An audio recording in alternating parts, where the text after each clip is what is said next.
I'm Eric Newton, and this is The Together Show. We all know relationships take work, but what is that work, and how do we do it? As a former divorce lawyer, I've watched thousands of couples break up firsthand. Having seen the worst in relationships, I decided to try to help couples stay together. So on this show, we talk to real couples and find out what love really looks like. The challenges, again, was something that's brought us to a better way of fighting and a better way of communicating with each other, which is something that we're practicing too. Welcome to the show, everyone. Thanks for listening. Today's episode is about finally finding the right partner after divorce. My own anecdotal experience as a divorce lawyer was that my clients who worked through the emotional issues implicated in their divorces always had very happy second marriages. Now that contradicts the data on second marriages, but I saw it occurring over and over again. And I believe I found yet another example in our guests today. Carolyn and Christof have a very fun and a romantic story in which they gamely face the challenges that are inevitable in every relationship, as you'll hear. And they met just as Christof had gotten over a very challenging divorce. Now, to give you some more background, these two are both well-regarded journalists living in New York.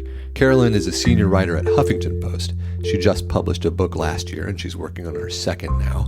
Christof was an on-camera reporter at Al Jazeera America, and he's now freelance since the closing of that network. These two tell their stories much better than I do. So before I give too much away, let's go to our interview with Carolyn and Christof. We met on OkCupid. Yeah. Just about 3 years ago. Actually, it'll be 3 years in a couple of weeks. And 2 weeks. It was your first OkCupid date. It was my first date, OkCupid right? date. I had been married for 5 years, or almost 6 years, and moved to New York to kind of start a new life. And it was right at the birth of Tinder.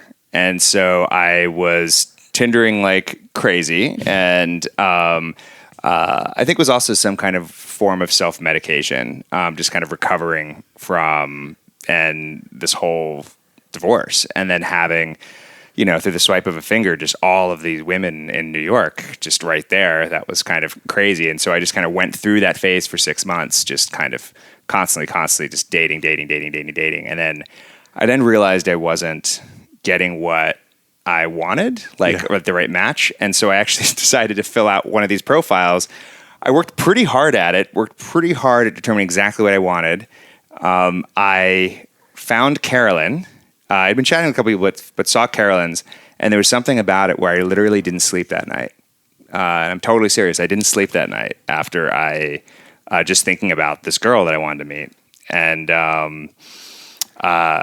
we went to Entwine, this cute little wine bar in the West Village. And Wait. What was it about? I mean, that's a big it's statement. funny too I'll because show I you feel something. my profile wasn't even filled out all the way. Well, Was it also, the photos? I think it was the photos. It was the fact that she was a journalist. Yeah. She said that she said that you list the things you're good at, and one of them was AP style.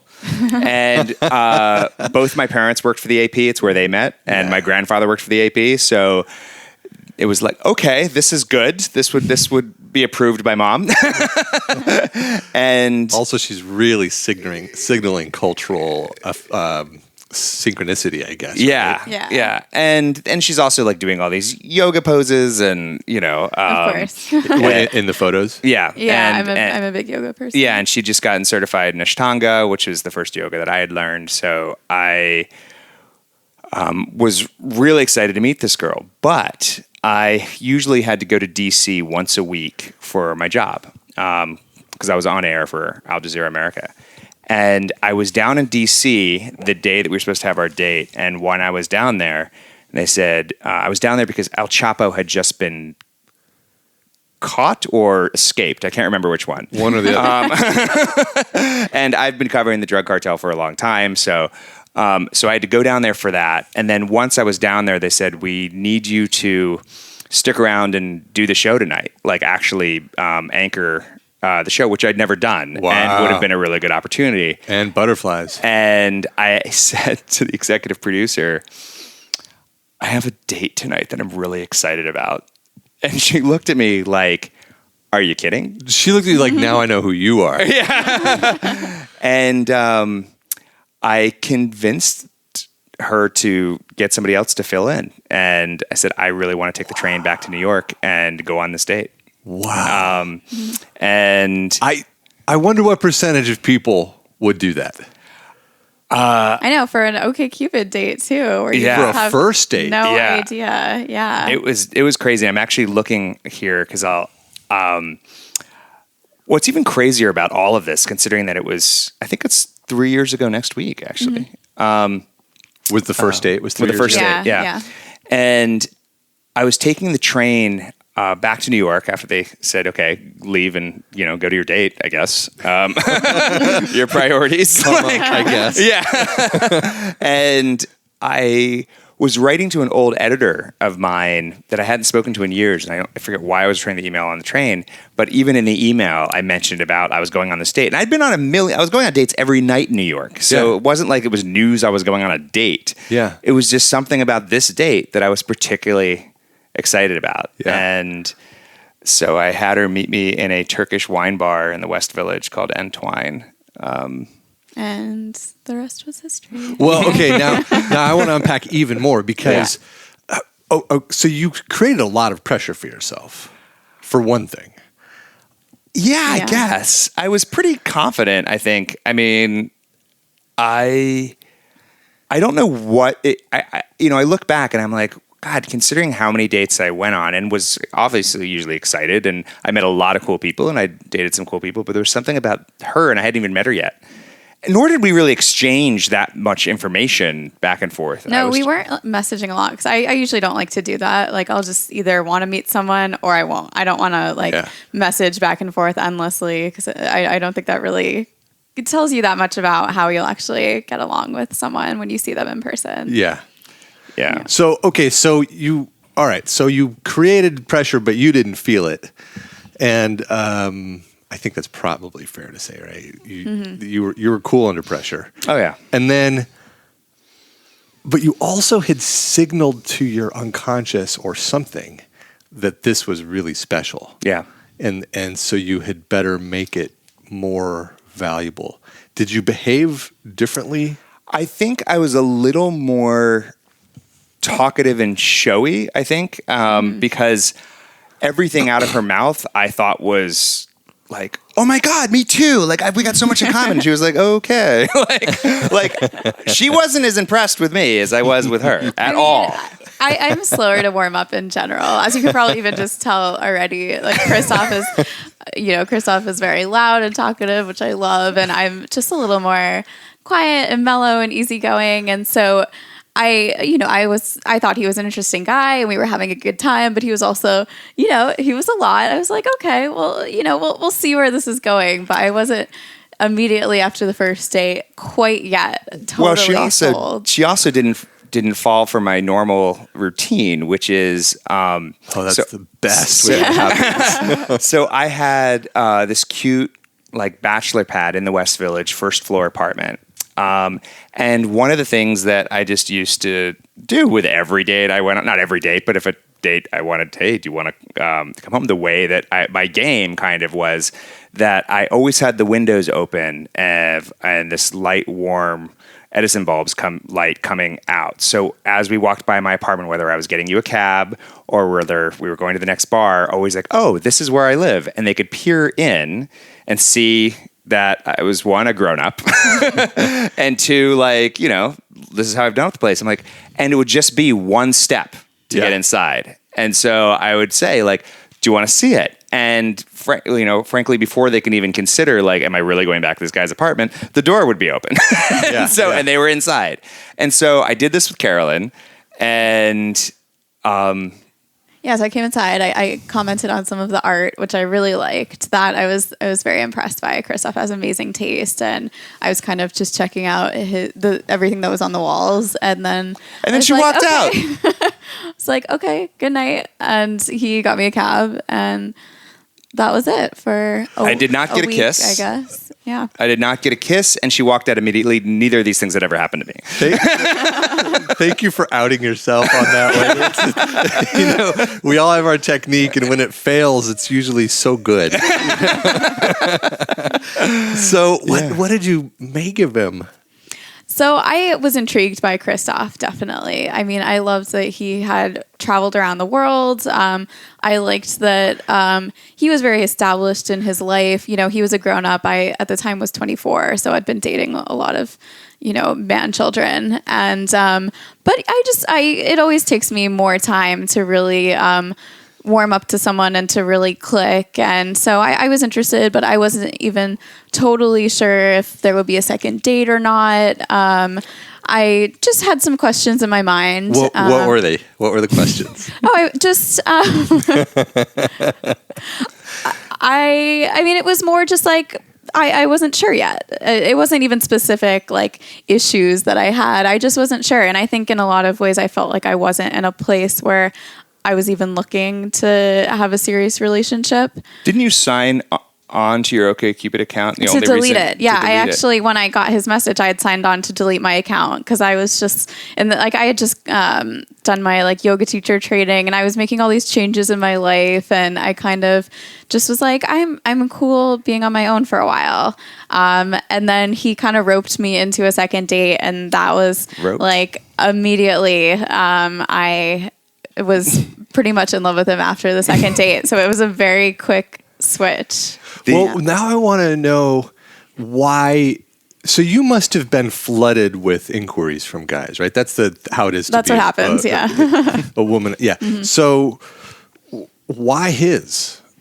I think the reason I decided to respond to him was just because he seemed like such an adventurous, sort of alive, interesting person. Like he, had traveled all around the world. He had lived in Africa. He made documentary films.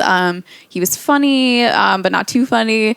So I was just like, this just seems like a really cool person. Like, even if it didn't turn into anything, I've never quite met anyone like this. So, why not give it a try before I completely shut this down? Yeah. Yeah. And I actually, when it came to the profiles, when I decided I wanted to do something different than just Tindering, just getting off of what my pictures would look like, I actually did what I do with a lot of things in my life, where I studied what works. And I'm a storyteller, so I worked in my profile trying to give tactile, imagination to somebody of what it would actually be like to hang out with me. I don't know if you remember this or not, but it says, the 5 things you can live with, you can't live without. Most people write the same stuff. Yeah. Passport. Phone, which is the worst answer. It's never that whatever. I think I said something the smell of freshly cut bacon on my cast iron skillet.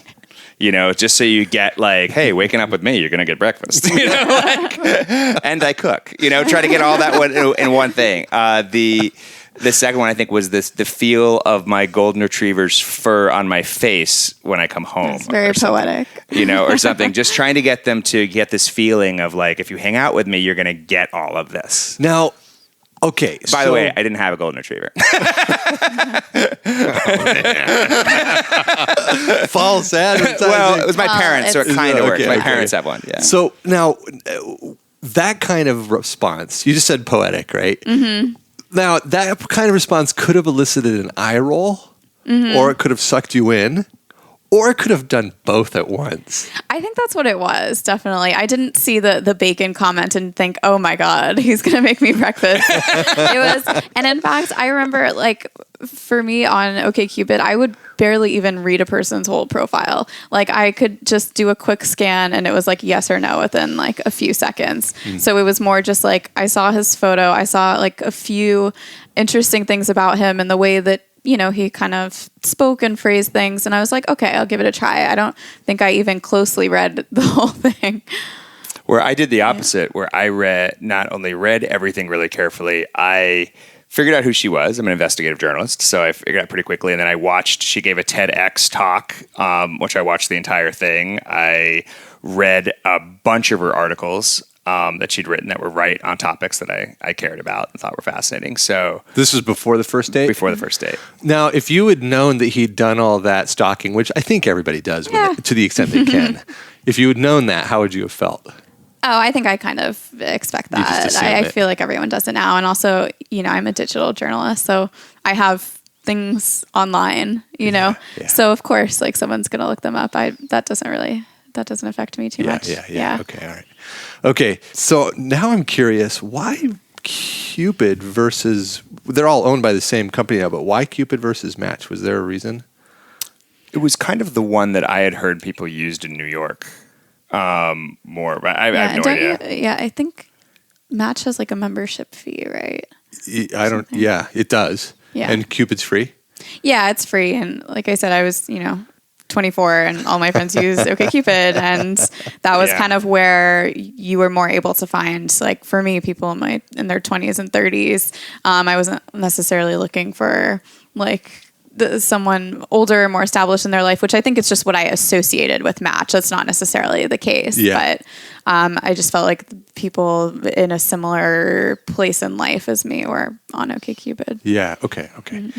All right. So what? Then what? So you went on the second date. You said you fell for him by then. Yeah, and then it completely switched, and I just realized like, wow, I've never, I knew this is someone, I've never met anyone like Christof before, and I just felt like so many sort of like things opened up. Like there was a great connection and we were, able to talk for hours and hours, but I just found him so interesting. Like we were just having these crazy conversations and, we're talking about like ayahuasca. We were talking about Burning Man. We were talking about journalism. We were talking about our childhoods. We were talking about Maine, about like gut bacteria and the microbiome, which is weirdly one of my favorite topics. Mine too. So we were just kind of just going from one thing to another, and he was telling me about his motorcycle, and I just felt like, wow, this is someone who could just like show me so many amazing things about the world, and I think that was like what really.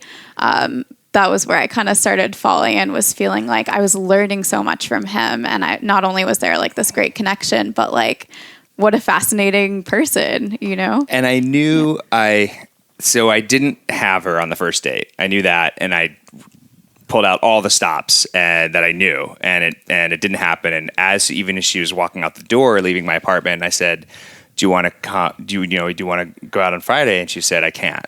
And she's going, but then through this, we disagree on this aspect of what the story, but what I remember was you were not even facing me, you were ahead of me walking down the hallway, and you kind of passively said, but I am free Saturday. And so I said, great. We'd mentioned that you liked burgers. And I said, do you want to go to the Spotted Pig right up the street? And you said, sure.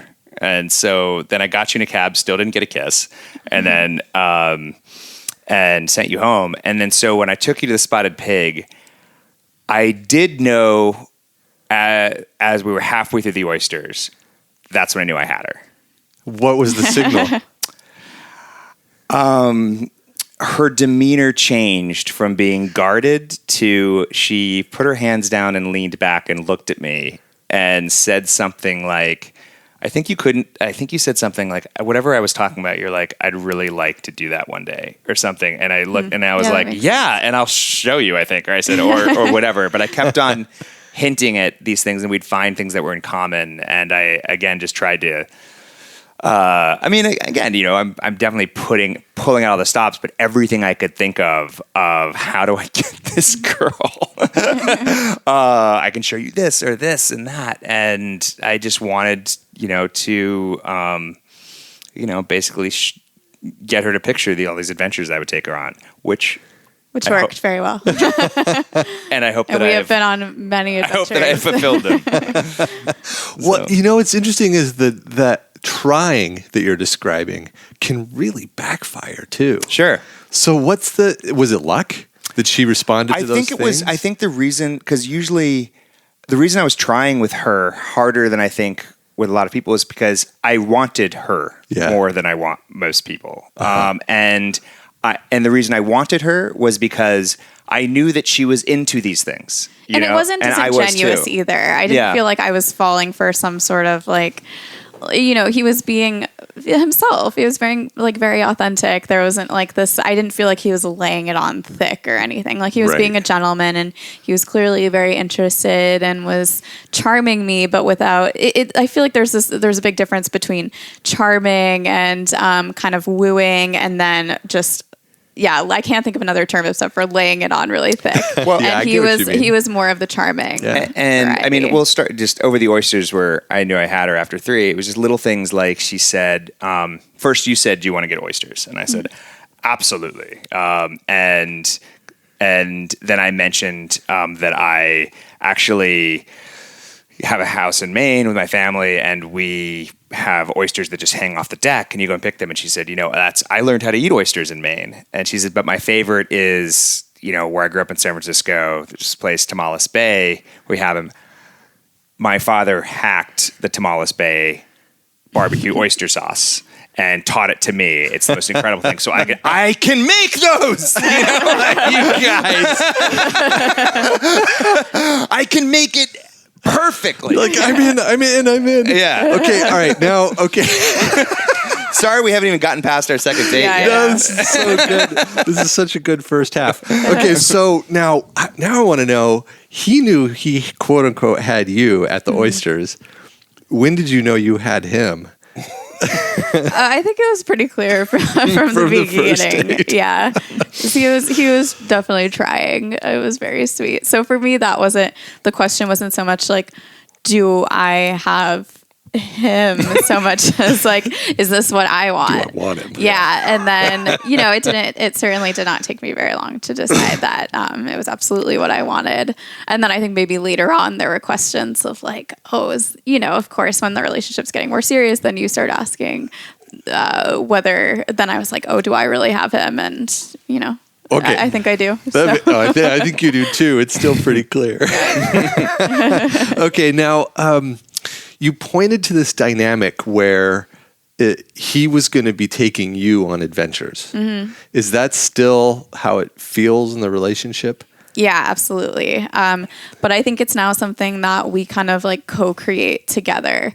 And we travel all the time. We're always kind of like, we're crazy foodies, and we like are always trying like the weirdest food. And like Christof just brought home like a goat liver the other day, and we made it together. You've never seen a girl more excited than the goat liver. Than me bringing home a goat liver. Like this is how I know I have my girl. Like I can bring home stuff like that, and this is the way to her heart. But yeah, one of the things I love about our relationship is that we're always like doing new things together. We travel as much as we possibly can. That's, where we put more of our money than probably most people. And, so a lot of it is him taking me on these adventures, which I love. But now I think there's a shared sort of like us planning these grand sort of excursions together. I think there's something where I just like making magic for you.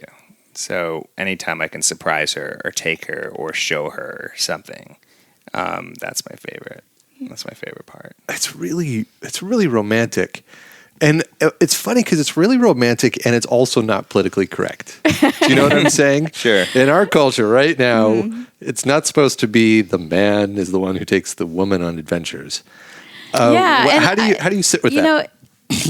I sit very well with that because I'm 27 and I have a successful career. I'm confident in myself. I don't feel like I'm like a shrinking violet, or I don't feel like he's, the man of the relationship. Like I have my own strength and power and, and say over things in the relationship. So that makes me feel comfortable allowing him to sort of like take me on these adventures. And I love that dynamic that we have, that there's just a different, kind of strength in each of us. And so I can be sort of allow myself to be swept away. But then I feel like there's also situations where I have sort of, I wear the pants, I guess. Oh yeah? What situations are those? Just, there's, I think there's just an evenness, between us, between like the masculine and the feminine aspects of our relationship. The polarity is really important. Yeah. And I think that that's something that we were both, aware of beforehand. And, issues that I've had in previous relationships, I don't even call them issues, just like what I see in the society we live in, as you mentioned, like, kind of a PC version, is that sometimes the polarity can get lost because people look at it as, I think in traditional sense of where, a man has this role and a woman has this role, but not in this day and age where they have the same role, where of course that's true. You have the same role in the sense of, you're equal. You should have equal pay. You should have equal say. You should have equal all that. But you're not the same.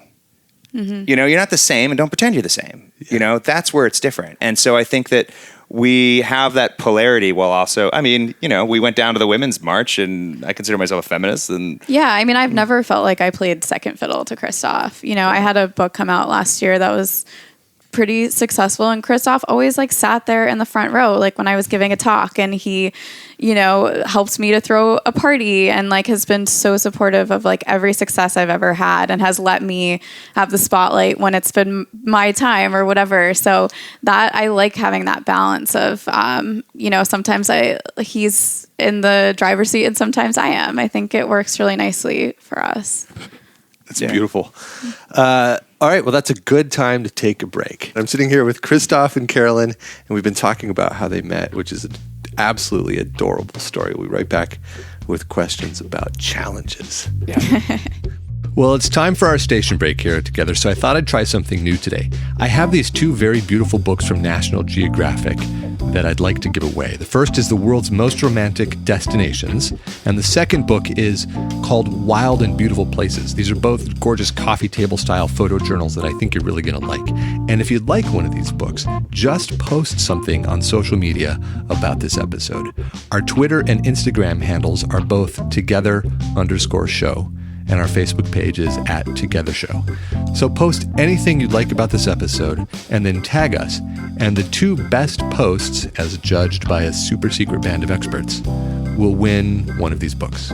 Okay, now back to the interview. Now, the thing about challenges, of course, is that they're inevitable. Mm-hmm.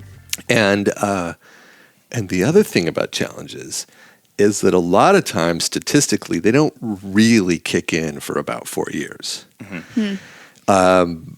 And then people are blindsided because they thought that they somehow hit the lottery and they were that couple that escapes challenges, but that doesn't exist.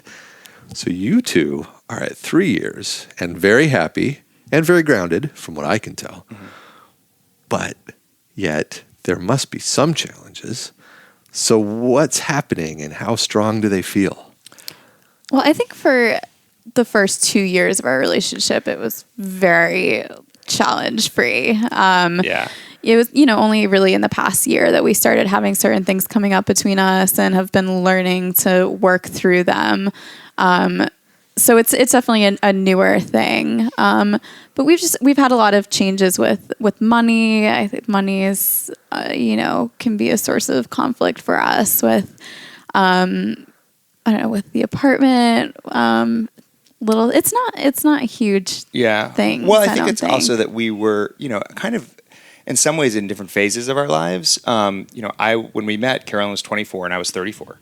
And Carolyn was making, a salary when you're 24, and I was making more than I'd ever made and doing very well. And so at some point, money didn't seem like I was part of not that I was using money to woo her, but it was definitely something that I liked, taking her on these adventures. Yeah. I liked, providing everything for her. And then the money ran out. Because Al Jazeera went away? Yeah. And so then that became, that was certainly a life adjustment for both of us. And also an understanding that some of these things that not that you ever wanted me to, that you demanded all of this stuff, but more of the little things, we started to kind of notice. I think I definitely got comfortable being a little bit more supported. I mean, we are, I always chipped in as much as I possibly could for rent and for major bills. And, I was never relying completely on Christof, but I think I wasn't used to having a nice apartment. I was 24 before I was living with him, I had a little crappy place with a roommate and I hadn't invested in nice furniture yet. So I wasn't quite used to the upkeep and just the money that went into sort of having the nicer lifestyle that we had. So that was an adjustment for me, for sure. And just for both of us to navigate. Now I make a little more. I still don't make so much. But Christof's had a lot of changes with work and with finances. So that's brought up some kind of bickering between us.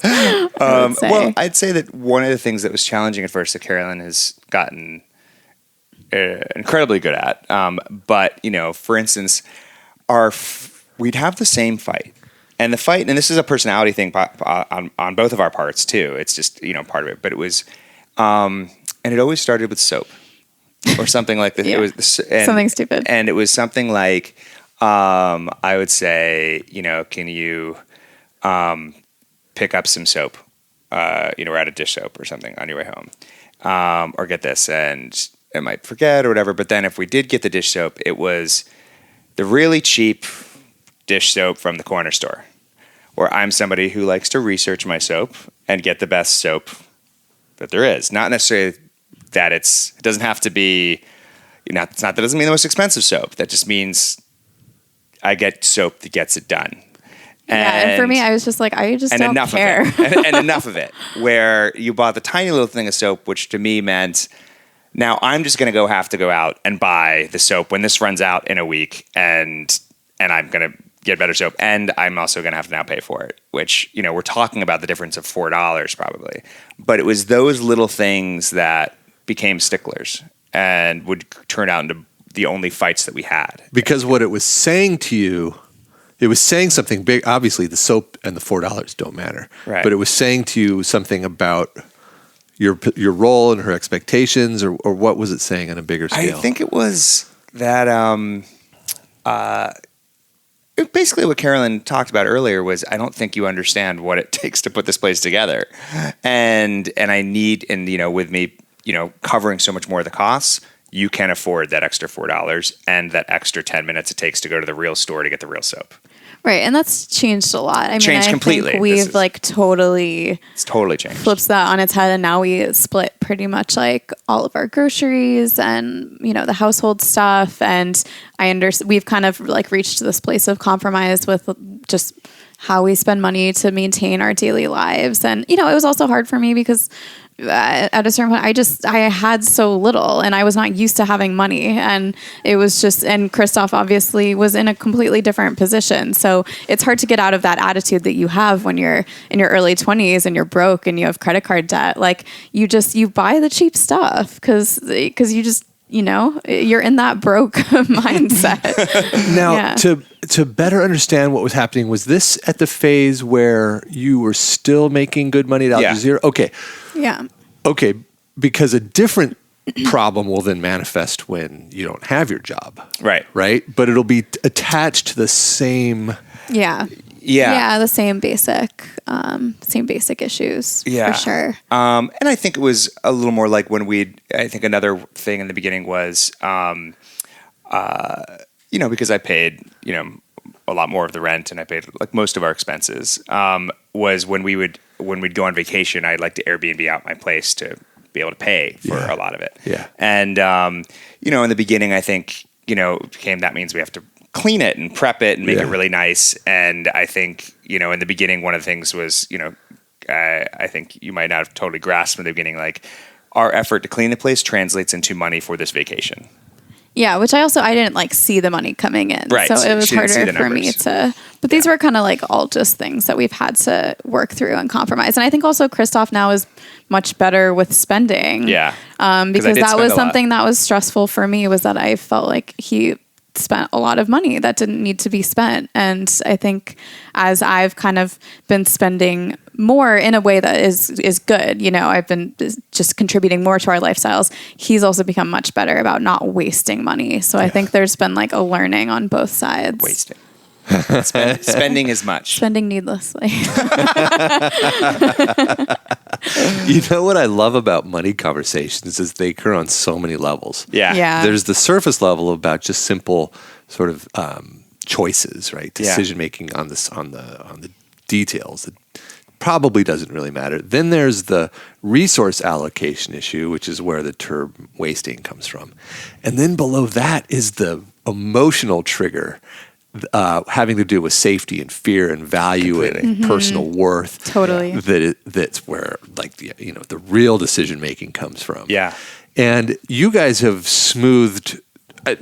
Smoothing isn't the word. You have worked through in the appropriate way that couples do the details, and it sounds like the resource allocation. Yeah, I think so. We're still working on it, but we've definitely come a long way. Yeah. And we haven't had those fights in a while. Well, those fights were from a different era. Yeah. Of course. What happened in the new era when Al Jazeera closed down and suddenly you weren't making that same money? How did the fights change then? I think it was sort of like actually just kind of like stress on for both of us that came out and just in little nitpicking. And it wasn't even always like about the money. I think just Christof was stressed because he wasn't sure where his next job was coming from. I was stressed because I had basically 2 jobs because I was starting a new book.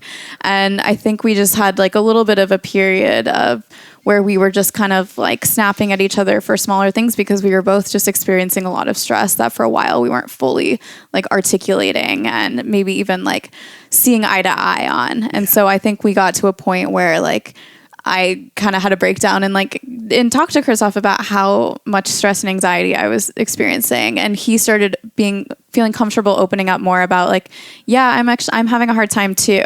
And, the uncertainty is really difficult for me.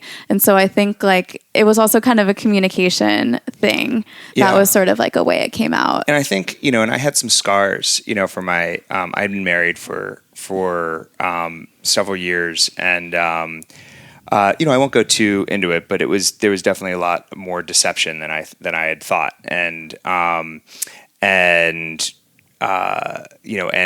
of the I'd found out my wife had been having an affair for years, and I had no idea, and not that I ever thought that from Carolyn, whatever, but when I looked for an explanation, one of the things that she had said was, well, when your job changed or when you didn't know, I wanted to go and I found someone that, was a little more certain with what was going on. And while that was just an excuse, that scarred me. Your ex-wife said that? Yeah. And so I think it was very scary for me to let Carolyn know in during this transitional time that, I'm transitioning, I'm figuring it out. Yeah. And of course, Carolyn's the greatest partner ever. And she's like, yeah, and you're going to figure it out. It's going to be amazing. And it has been. I mean, we've been figuring it out and it's been working, well, not without challenges, but certainly in some ways I'm a lot even happier now than I was when I was at Al Jazeera. But it's the first time in my life I've ever freelanced. So it's been, that's been a different thing and going out there, and Carolyn's been great about it. But it was definitely something where taking off the mask of that part being a little fearful, and I realized that doing that actually helped when I had thought all those lessons that I had learned was whatever you do, don't do that. Don't let them ever think that you're not 1,000%. Yeah, sure, he wasn't exactly. like fully able to be vulnerable with me, I think is what he's really getting at. And so that's because of the scar from before, thinking you'd leave him if things were going to transition, at least unconsciously thinking that. Exactly. And, and he had seduced you, that's the wrong word, wooed you on this premise of his identity at the time. And now he's changing, and part of his identity, even though it's not the core bit, is shifting, and he's necessarily worried that that's going to have an impact. But it's interesting that our relationship has shifted in actually really wonderful ways alongside that. Because another thing is we don't drink nearly as much as we used to. Oh. We used to be like going out a lot. Well, Christof doesn't drink at all anymore, but we used to be going out a lot and, having more expensive dinners, and a lot of our social life revolved around drinking in bars. And like now, partly to save money, but partly because we're, more concerned with our health, and, we have a lot going on, so we're content to like not be going out quite as much. We're in more, and we're cooking a lot, and we're we're not, splitting a bottle of wine every night or all the time. And it's really nice. And we've developed more friendships and more of our socializing around just cooking for friends at home. And that's been a really nice change for us. I think one of our goals when we built this place out, this apartment, this new home, was we wanted it to be a home of just generating not just our love and nest, but for anyone who comes in the door. And so this is where we try to do most of our socializing. This is where we try to make sure anyone in whatever state that they're in, great, not so great, this is where you need someone to catch you, whatever it is, you come in here and that's where we do it. Yeah. And that's... but it's been really nice for us to move from when we were living in Manhattan and just going out constantly. And now we're saving a lot of money, and we actually, I think are both happier with our lifestyles now, which is just more home and more mellow. And, it's been a good change for us. Yeah. Okay. So you were saying that there's, that this is better. And what I wonder is, were you going to get here anyway?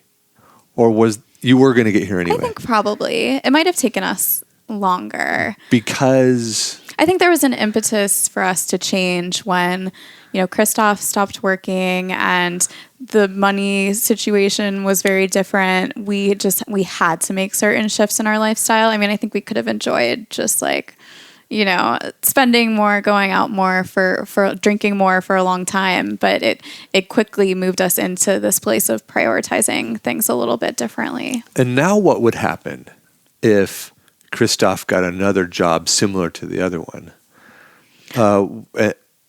Then what would happen? I think at this point we're thinking more about our future. So I sense that things would stay pretty similar to the way that we live right now, which is, we're both very happy, and we would probably just be looking to, saving more and thinking about what's next, and, still spending on travel, which is something that we always love to do together. Well, we're talking about kids a lot now. And I think that, as Carolyn keeps saying, let's get some of that money coming in again, and we'll do whatever you want. So I think that it would be, I don't think we'd ever go back to the lifestyle of the way that Manhattan can take your money. Yeah. I don't think we'd ever go back to that, except that I think what we would do is we just expand on the lifestyle that we're living now and keep generating, planning for our future. Mm-hmm. That's what we, I think we're past that stuff. We're past the wooing. We're past all of that. It got you there. Got you. Now it's, I think most of what we try to spend our money on now is building out the nest that we want to live in. Yeah. Yeah. We don't plan on ever leaving this place. Oh, really? Yeah. Not for a while. Not for a while, at least. It was really hard when we were living in this small apartment in the West Village that was also so expensive and we're spending so much money, was to think about a future. We're here, we feel like we can, and we work really hard at harvesting our relationships with our friends, with other couples, mm-hmm. With just... building our community. Yeah, building our community. And I think that that's been, the most important thing to us lately, is just building a community here for ourselves. So what is the future then? Kids, you said, is one thing. Yeah, marriage and kids. That's definitely something we both want. She's made it clear that there's no kids without a ring, so... of course. But I think we're both on the same page of, we see each other being together for a really, really long time, and we've planted those roots, and I think just are excited to, move into a new phase of our life and relationship in the coming year and the coming years. Yeah. So. And we've worked hard at also through those challenges, we've worked hard at trying to understand who each other are, because in some ways we were raised very differently, I'm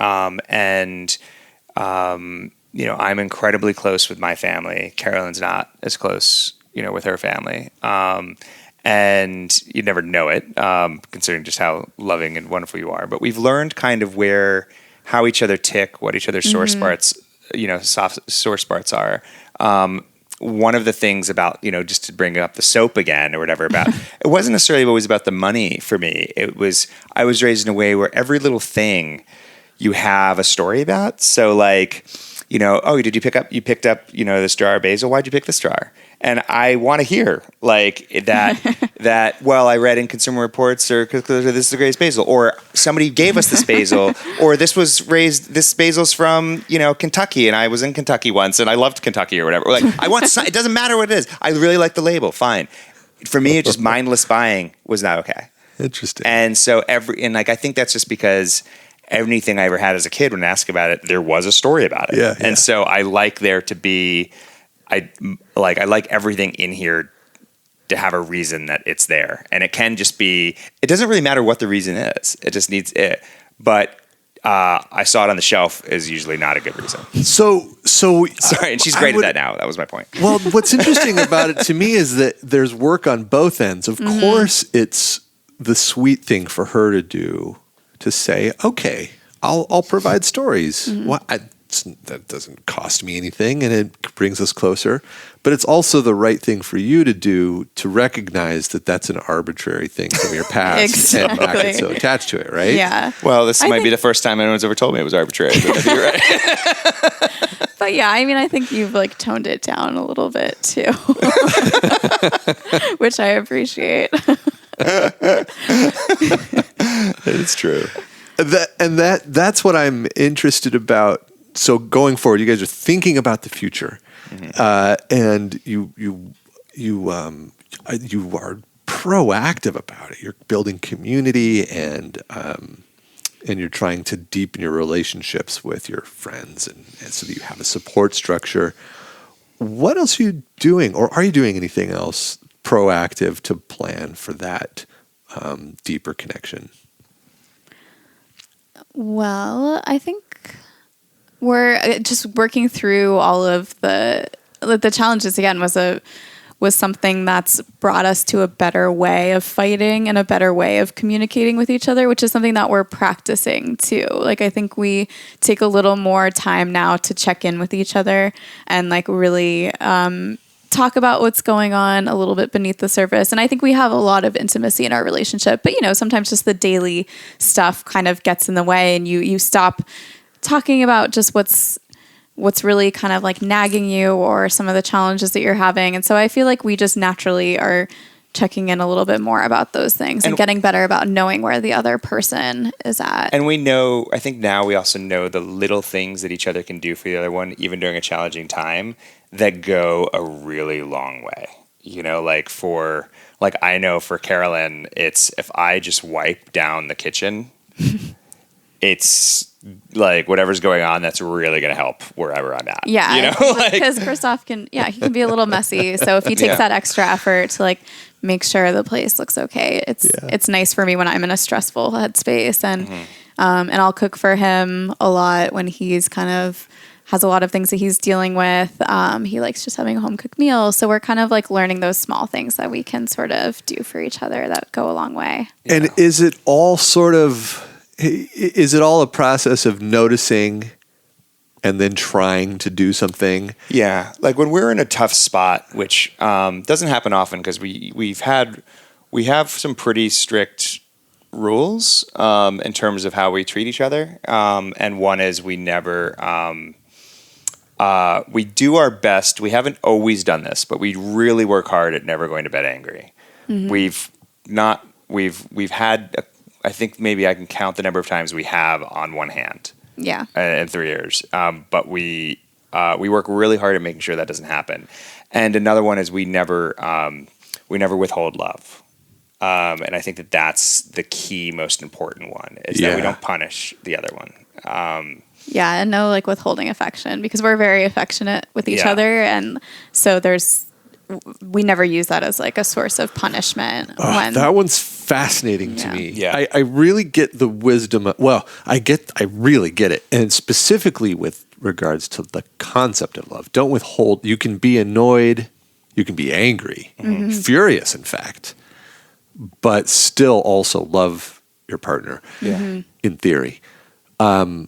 But affection, that one's harder for me to imagine because I know in my relationship, as much as I love her, there are moments when I just don't want to touch her, and she said something and I need 10 minutes. 10 minutes is one thing and hours is one thing. But I think for us, more in terms of even if it's after a fight and we're still a little frustrated, we don't extend that sort of a physical boundary. So it's not a form of punishment that we think is acceptable. Yeah. Either of us. So there's never, of course, if we're fighting, we don't force ourselves to hold hands or cuddle or something. Although Carolyn did something the other day that was kind of awesome. We had a bigger fight than we'd normally had.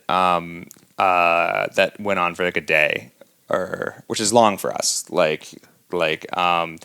And you, we were just sick of it, and we had made up, we were trying whatever, and then you just came into the bedroom and you just totally, just changed our persona. You were just like, I want to play. And we immediately just got it out wrestling a little bit, which is kind of something that we do. And I'll just throw her around for a little while, and then and we went right back, and it was more than fine. It was fantastic, and it was just kind of remembering this is who we are. Let's do this. That other way sucked. Yeah, and you initiated that. It was kind of awesome. That's so powerful. Yeah. Okay, so. I love that moment. I practiced that with Aubrey, not as gracefully as the story that you just told. But if she says something that makes me angry, and we're sitting next to each other on the couch, and I find myself shrink away from her, and she notices it, and she says, "Just hold my hand." There's that moment where it's hard. It's physically, it's like lifting a weight to reach over and touch her hand. But once I do, it melts away. Yeah. What is that? I don't know. We went to this, when we first started dating, we did something we took the motorcycle and we went upstate, and we decided we wanted to go to this Tantra workshop. Let's just do it. We'd only been together. It was super weird. And it was super weird. And it wasn't Tantra. It was just some weirdos from California, doing weird stuff. And we were jumping up and down and breathing heavy with all these weird people. And we were like, I can't believe we're here. We're not learning anything about anything. But they had told us something about learn how to wrestle like tigers or something. And we were like, okay. And at one point we did. And we were like, it was kind of fun. Everyone else is here is weird, but it's weird. And it's kind of stuck with us a little bit. When we're in state, let's just throw around a little bit. We're tigers, wrestling. like tiger wrestling or something. And so that's kind of what we do. It sounds weird, but that's where we learned it. Do you remember? Yeah. And I think also just the physical, making that move to a physical touch, it does change what's going on in your mind. Yeah. And it does immediately trigger the association of lovingness and of affection. So I think that is something that's really powerful and that we naturally do a lot, even when we're fighting, is remember to bring that in. Yeah. What I love about it is again, the sort of the theme in my work is that conflict is inevitable. And I know when I'm holding on to conflict, it's this lack of consciousness around. It's this unconscious belief that I'm in danger somehow. I have to hold on to the thing that's just happened, or else I won't be able to recognize the threat in the future. Yeah. Which is ridiculous when it comes to the person that you love the most. Mm-hmm. Maybe that's true in certain circumstances in life, but romance, come on. Mm-hmm. So what I love about your wrestling is it forces you to remember that that's baloney. Yeah, because you can't hold both of those things in your mind at the same time. It's you choose between the tiger wrestling or the brain threat response. It's one or the other. And if there's a little bit of aggression in the tiger wrestling, she likes it. It's a good way to get at you. Yeah. I'm totally trying tiger wrestling. You definitely should. Thanks for that one. Okay, awesome. All right, guys. Thanks a lot. Thank you. Thank you. Well, that's it for our interview with Carolyn and Christof, folks. Thanks for listening. If you'd like to learn more about these two, you can find Carolyn at her website, which is carolyngregoire.com. That's CarolynGregoire.com. together.com, and I'll put a link to that in our show notes. And Christof, well, that guy's got a Wikipedia page, so he's not very hard to find on your own. Now, this episode was made possible by Match, so big thanks to them for doing it. Our offer code remains live. If you'd like to take advantage of 7 days free, go to match.com/together. And if you liked what you heard on our show today, please subscribe to us on iTunes. It makes a huge difference when you do that. If you have any questions or comments, or if you'd like to be on our show, please reach out to us via one of our platforms. You can find our website at www.together.show. Our Facebook page is facebook.com/togethershow. Twitter and Instagram are both @together_show, or you can email me at host@together.guide. That's it for today, folks. Talk to you Monday.